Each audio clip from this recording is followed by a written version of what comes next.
Hello, friends. Welcome, as always, to your platform, Nitu's channel. On this May 29th, 2026, we are ready and eager to bring you a few minutes of analysis, information, conversation, and interviews. Today, with someone I know you all care about very much, a Spaniard who seems to have roots in Venezuela because of all the affection he shows and the support he has given us. He is none other than Albert Castillon. You know him, journalist, great analyst, friend of this house, Albert. And above all, I see, because I watch you every day and you know it, that when people send you voice messages, they say, don't abandon Venezuela. And you always say, no, I'm always with you. And it's true, you are always with us. It's very powerful, Nitu. It's a pleasure to be with you always. A pleasure, and I have a great time with you. The day we meet, we'll have an endless dinner and we'll talk about everything we haven't talked about yet. I think so.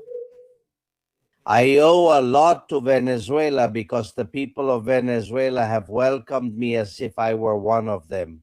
But if it's my duty as a journalist to point out the corrupt people who have stolen in your country, and since I have most of them on my side in mind, then what better than to do it? It's my duty. I'm not doing anything extra.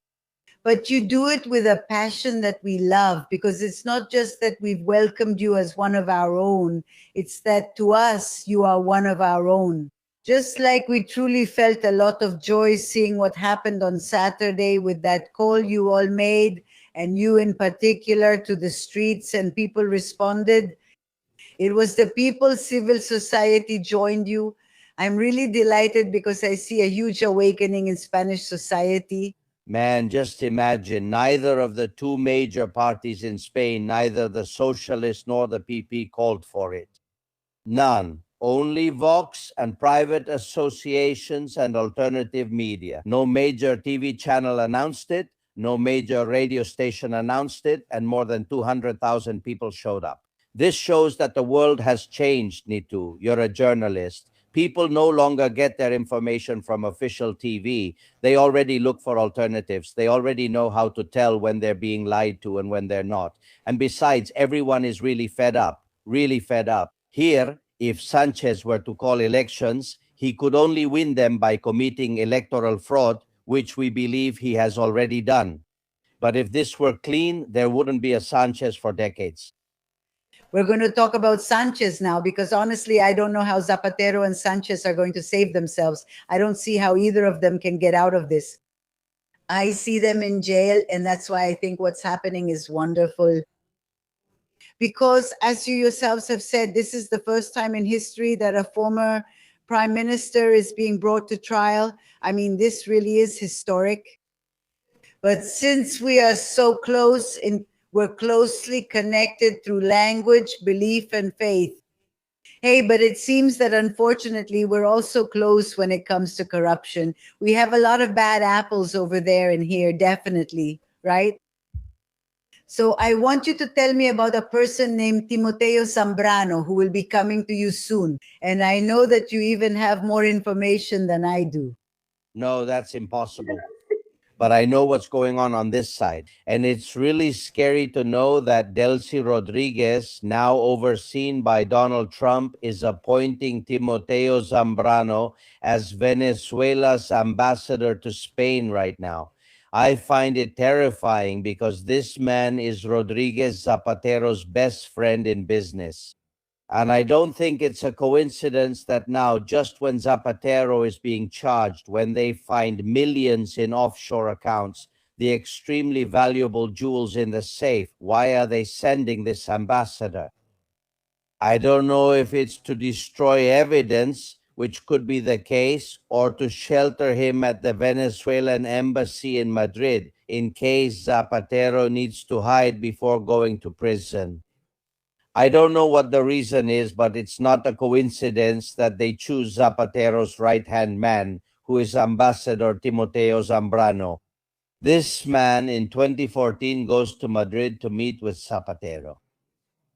Zapatero had just left the prime minister's office 2.5 years earlier because he lost the elections, and he didn't run again either.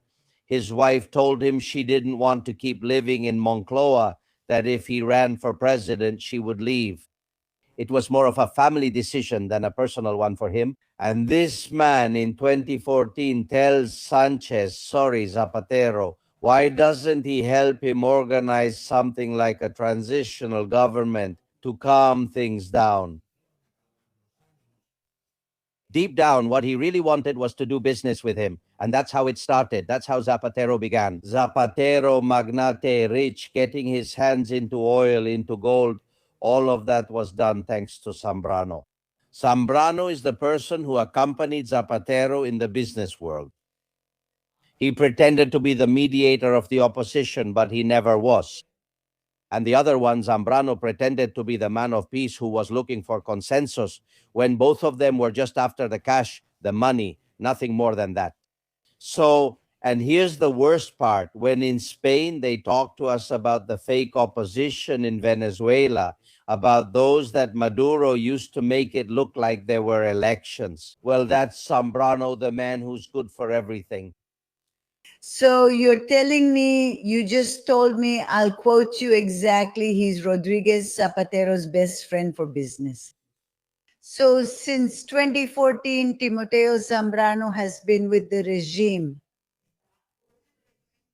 That is, he was with Maduro doing business with Rodriguez Zapatero for Maduro and for Delcy, because we can't forget that Delcy always held very high positions, both in Petróleos de Venezuela, then the vice presidency, and so on. Zambrano brought them together and united them. Absolutely. And more than that, you remember Operation Alacran, which we all know Zambrano for, right? The year 2019. Maduro gives millions and millions to Zambrano so he can distribute it and buy deputies and political positions. For what purpose? So that Guaido is nothing, so that he isn't the president in exile? In February 2019, Sanchez recognizes Guaido as the president of Venezuela.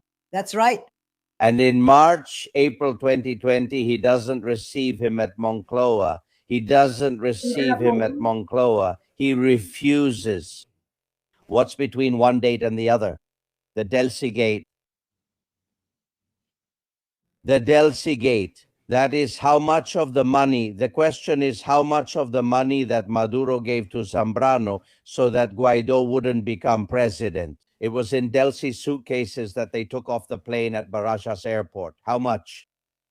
200 million, 300. How many gold bars? Because Delcy's real trip to Madrid was for that. To buy the Spanish government's loyalty for years, as it has to this day. Intermediary Zapatero. Dama was there to collect a debt of 170 million from Air Europa. But Zapatero wasn't there. He was watching from a distance. And the ones Sanchez sent to keep an eye on his people, their suitcases, their perks. In exchange for the change in political position, it was Abalos, the minister who is now in prison, Sanchez's right-hand man. In other words, Zambrano is involved in everything. Zambrano is not just anyone. For him to come back to Spain again, I think that's extremely dangerous, especially because it could hinder the judicial investigation.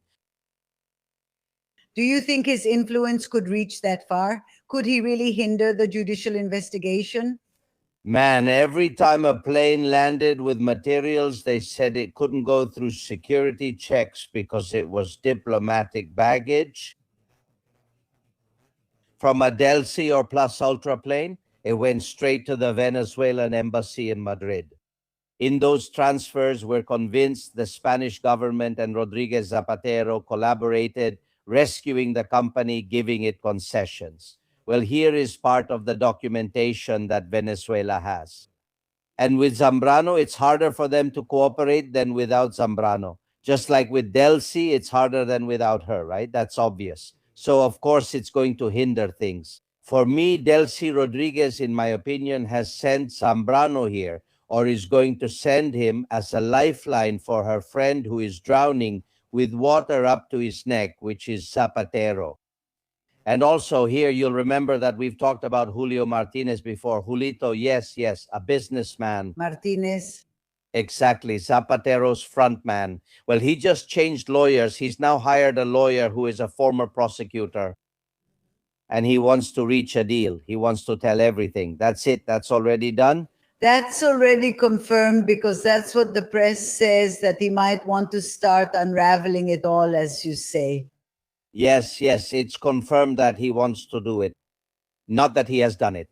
The prosecutor's office, Prosecutor Luzon, who is in charge of anti corruption, is very tough when it comes to negotiating with Aldama. Before doing it, he spent 4 or 5 months in prison. It's not that easy, but he wants to do it and he will.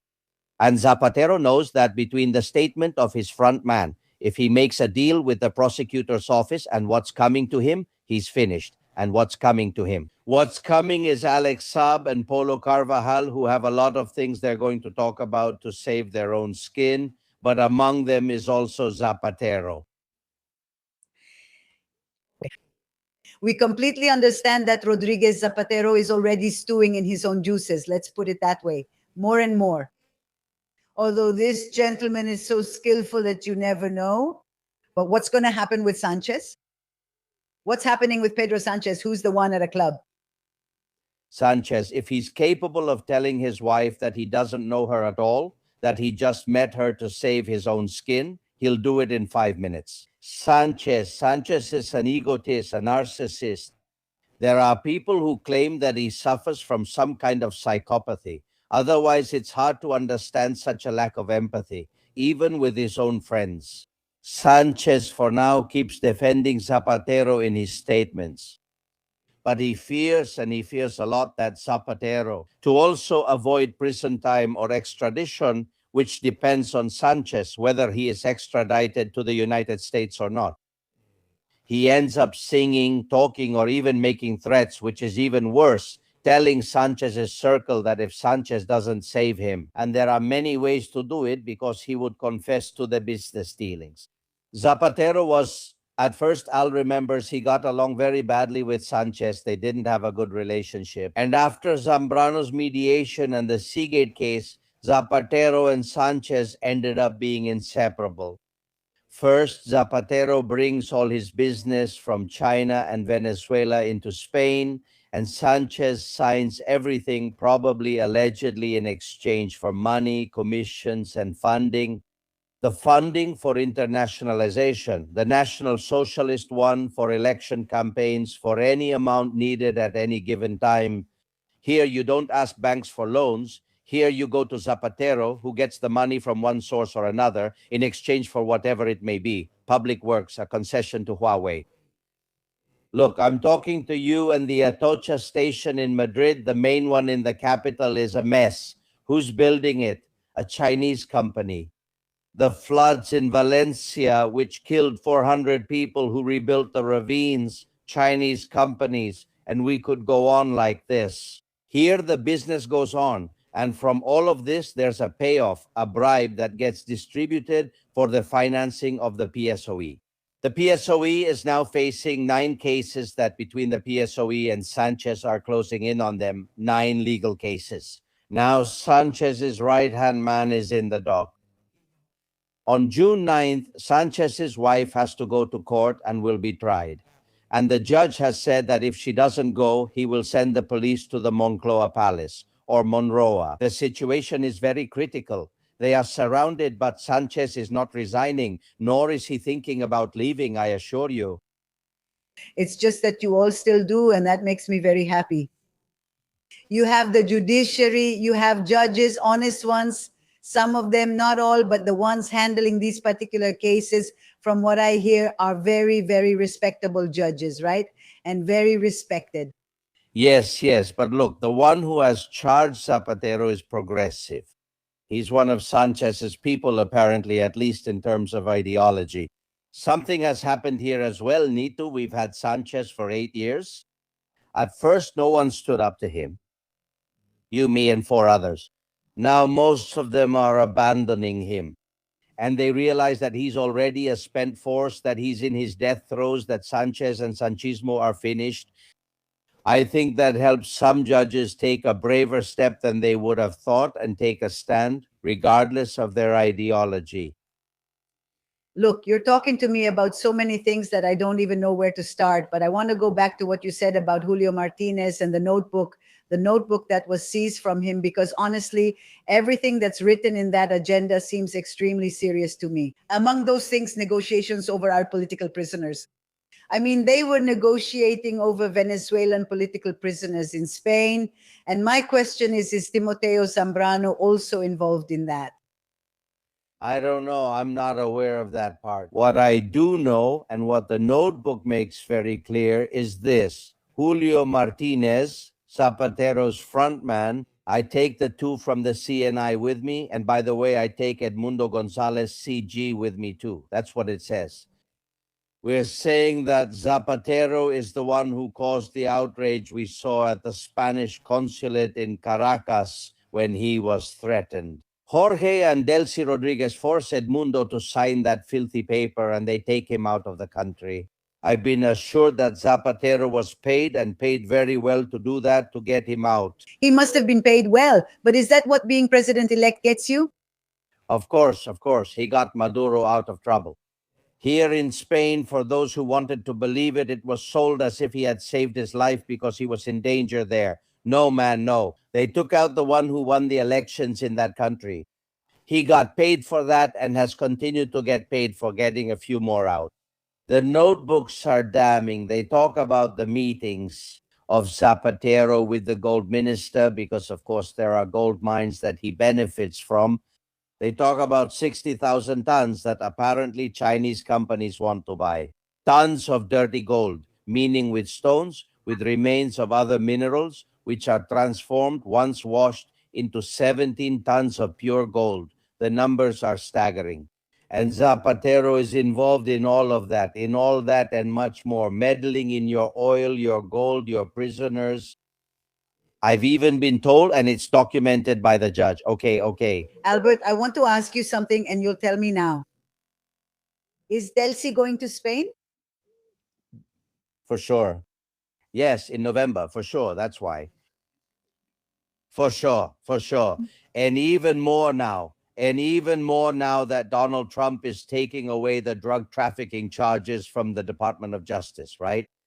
For sure. Look, Sánchez has wielded power from the Prime Minister's office since he became Secretary General of the PSOE. He has allegedly used bribery and blackmail. As you know, Sanchez's wife's family have owned gay saunas and brothels for 40 years.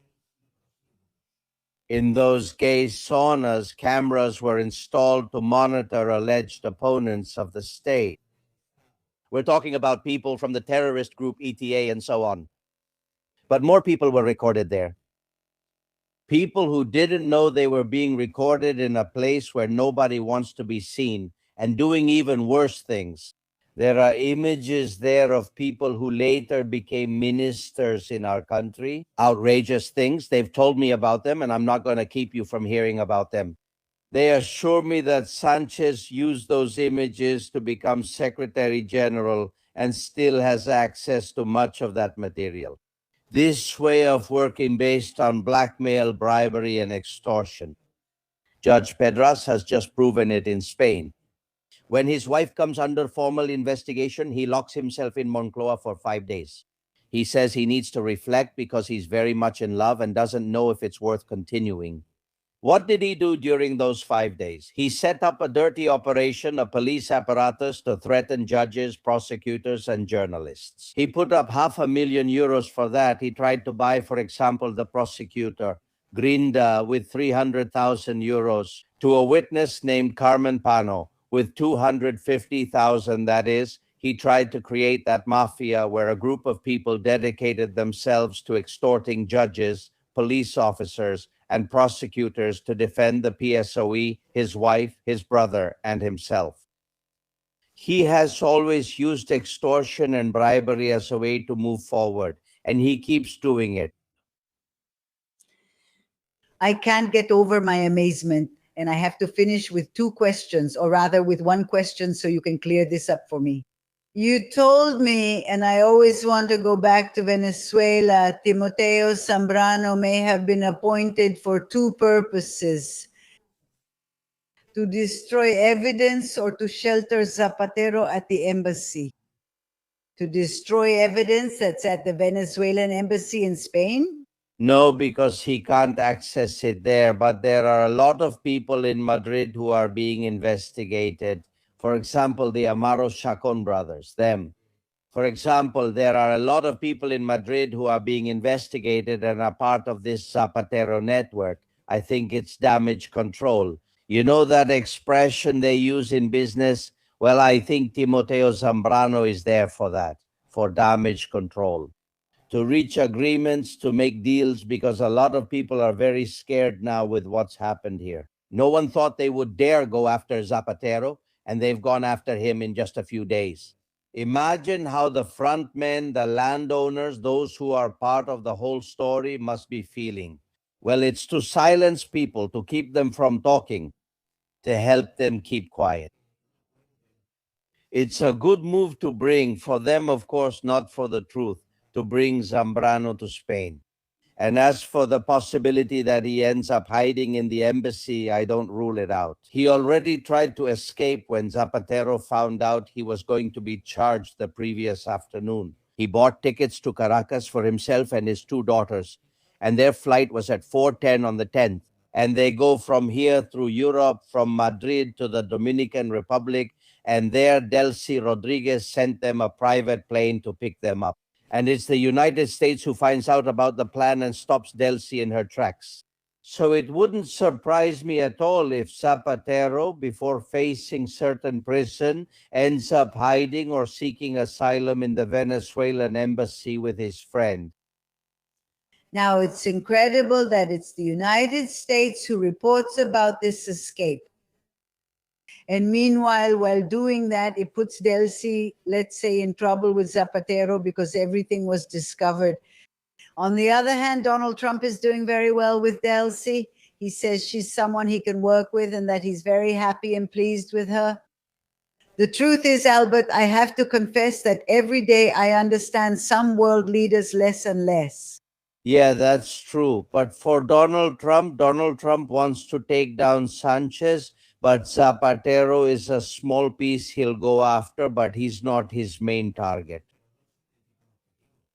Before that comes the stability of Venezuela and his plans in Cuba, for example, which now he's going to focus on in Cuba next week. There are other priorities. For you and me, no, because we suffer from them, right? Yes. But you have to understand Trump too. He's moving the pieces when and how he should. What he did was stop Delcy to avoid having an international conflict. If Delcy ends up taking Zapatero out of Spain and away from Spanish justice, we have a major conflict, and he prevented her from doing it. Delcy messes up many times, and there's always Trump's people who are there in Venezuela. Yes, they're the ones who keep stopping her. That's right. Now, to finish for real. These daughters of Zapatero put a photo up there. I know it went viral in Spain. Yes, pretty. This was when Obama was president. Yes. What really catches my attention is everyone's clothing. Honestly, yes. Well, Michelle Obama is very well dressed. She's the only one. The rest are hopeless. The girls, Alba and Laura, you can see them there. Yes. Back then they were goths. Now, don't think they've improved much. They're in their 30s. They studied audiovisual communication, and they're always under their dad's shadow. They opened their first company in Caracas with a branch in Madrid. They're going to be charged just like his wife, whom you see on the left, that's Sonsoles Espinosa. She's going to be charged too because their accounts were filled with money that wasn't meant for them. For example, these two girls made reports that they got from artificial intelligence, the kind that you make with just a few words, 5 pages long, and they charged 600,000 euros, 300,000 euros. It was a way of But they're not girls at all. They're fully grown women in their 30s. today, yes. They're already old, and the truth is, I would love to see them sitting at the defense table because one of their companies created a whole mass surveillance system that included WhatsApp groups through which many Venezuelans ended up in jail just for saying a word in a WhatsApp chat. So there's snitches, Totally. some nasty snitches just like their dad. Snitches. And I'll tell you something else, and it hasn't been discovered yet. They assure me that the biggest part of the money that Zapatero could launder, he did it through his daughter's accounts, which I find incredibly reckless. I don't understand this father who claims to love them so much and then uses them to launder money. It's just like El Chapo and the Chapitos, remember? Yes, that too. There are families that are like that. Chapo, Chapito, Zapatero, Zapatico, it's the same thing. Zapo Zapita, right? Of course. That's how it is. Not me. I honestly don't feel anything. I mean, no, the dad, those are old women too. Totally. They're not 15 or 20-year-old girls who were tricked. It's not like that. It's not like that. They like money Man, and a lot. I take after my dad in that, and I love jewelry too. And the jewelry. The jewelry, very much. Sonsole wouldn't really like being president, but she sure loves money and jewelry. No, but Son Sol didn't even wear jewelry at her wedding. I mean, that jewelry isn't hers. That jewelry is payment. Look, I've been told that Plus Ultra often arrived with gifts from Maduro, supposedly for Zapatero. For example, they told me about a very valuable painting that Plus Ultra carried in the cabin, not in the cargo hold, as diplomatic luggage. And when the passengers got off, the painting was taken off and delivered. Let's see which it is. When I see a picture of the painting, I'll let you know. I would love to know because, as you know, in the big house, which was always the residence of the presidents of the republic, they completely stripped it and turned it into a museum where there is absolutely nothing. There were spectacular works of art there. There were beautiful colonial furniture pieces. There were religious relics that had been gifted by popes. None of that exists. Albert, where is it? Careful, today it shows up in Spain. I hope we can put someone in jail and open the houses and office doors and everything to see where many of the assets belonging to both Spaniards and Venezuelans are.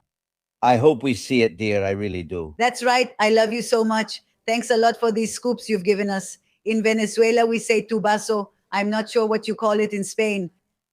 But what would Tobaso be? Big news or exclusive? A piece of news, a scoop. Nah, baby, everything for you, my need to. You know that. I love you. A big kiss, dear. Me too. Thank you. Most importantly, Venezuela loves you very much. Long live Venezuela. There's not much left. And Spain next. May they be free. Well, I don't care about the order of the factors as long as the result is good. I love you so much, Albert. Thank you, really. And we keep going, remember, friends. Well, I don't have to mention Albert's social media because all Venezuelans follow him. Thank you so much, Albert, really. Thank you all for being here. Remember to like, remember to share this content with friends and family. And above all, if you haven't done it yet, subscribe to this channel. It's absolutely free. Rest over the weekend, pray, be with your family, and on Monday we'll connect again. Until then.